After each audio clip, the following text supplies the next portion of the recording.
11 জুলাই শেষ হচ্ছে পুলিশ মহাপরিদর্শক চৌধুরী আব্দুল্লাহ আল মামুনের নিয়োগের মেয়াদ। নিয়ম অনুযায়ী এদিনই নতুন আইজিপি নিয়োগ করতে হবে স্বরাষ্ট্র মন্ত্রণালয়কে। সময় ঘনিয়ে আসার সঙ্গে সঙ্গে এখন আলোচনা কে হচ্ছেন নতুন পুলিশ মহাপরিদর্শক। পুলিশের 31তম মহাপরিদর্শকের দায়িত্ব পালন করছেন চৌধুরী আব্দুল্লাহ আল মামুন। 2023 সালের 11 জানুয়ারি সরকারি বিধি অনুযায়ী বয়সসীমা পার হলেও জাতীয় নির্বাচন সামনে রেখে আরও 1.5 বছরের জন্য তাকে পুলিশ প্রধান হিসেবে চুক্তিভিত্তিক নিয়োগ দেয় স্বরাষ্ট্র মন্ত্রণালয়। দ্বিতীয় দফার সেই নিয়োগের মেয়াদ শেষ হচ্ছে 11 জুলাই।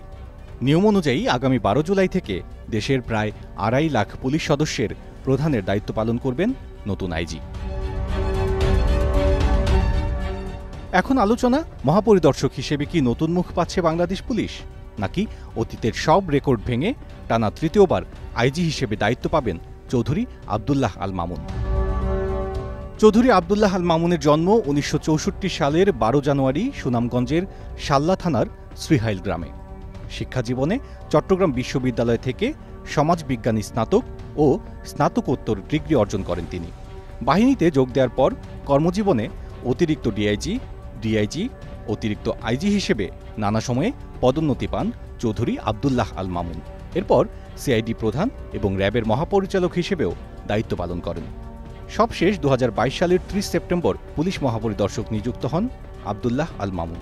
বয়সসীমা পার হলেও গেল বছরের 9 জানুয়ারি তাকে 1.5 বছরের জন্য চুক্তিভিত্তিক নিয়োগ দেয় স্বরাষ্ট্র মন্ত্রণালয়।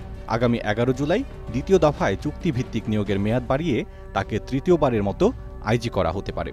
নাম প্রকাশে অনিচ্ছুক স্বরাষ্ট্র মন্ত্রণালয়ের একাধিক সূত্র নিউজ টাইমকে জানায়, বর্তমান আইজির মেয়াদ আরও 1 বছর বাড়ানো হতে পারে। এদিকে সরকারের নীতি নির্ধারকদের একাংশের আইজি হিসেবে পছন্দ নতুন মুখ। সেই বিবেচনায় স্বরাষ্ট্র মন্ত্রণালয় তৈরি করেছে আরও একজন পুলিশ কর্মকর্তার ফাইল। তিনি অতিরিক্ত আইজিপি মোহাম্মদ কামরুল আহসান। বর্তমানে পুলিশ সদর দপ্তরে প্রশাসন বিভাগের দায়িত্বে আছেন তিনি।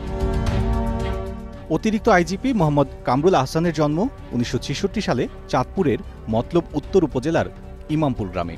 ময়মনসিংহ কৃষি বিশ্ববিদ্যালয় থেকে স্নাতক ও সাউথ ইস্ট বিশ্ববিদ্যালয় থেকে MBA করেন তিনি। 1991 সালে BCS 12তম ব্যাচে পুলিশে যোগ দেন তিনি। কর্মজীবনে সহকারী পুলিশ সুপার, অতিরিক্ত পুলিশ কমিশনার, অতিরিক্ত পুলিশ সুপার, অ্যাডিশনাল ডিআইজি হিসেবেও দায়িত্ব পালন করেন কামরুল আহসান। জাতিসংঘের শান্তিরক্ষী মিশনে পুলিশ অ্যাডভাইজার হিসেবে সিয়েরা লিওন ও সুদানে দায়িত্ব পালন করেছেন।